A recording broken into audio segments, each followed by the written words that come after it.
Sebuah video seorang mahasiswa dicegat dosen pembimbing saat kondangan ini viral di media sosial. Pertemuan mahasiswa dengan dosen di acara kondangan tersebut diduga tak disengaja.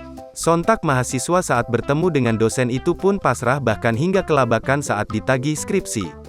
Diketahui mahasiswa dalam video viral tersebut seorang pria di Padang, Sumatera Barat.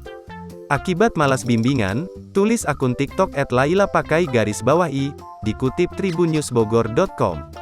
Dalam video terlihat bahwa pria itu berpenampilan rapi dengan mengenakan batik berwarna merah. Ia duduk bersama teman-temannya untuk menikmati hidangan di salah satu meja saat sedang kondangan. Namun tiba-tiba ia didatangi seorang bapak-bapak berpeci hitam yang ternyata merupakan dosen pembimbingnya sendiri. Sang dosen pembimbing pun langsung menghampiri mahasiswanya yang telah lama menghilang. Ternyata pria itu jarang melakukan bimbingan skripsi di semester akhir.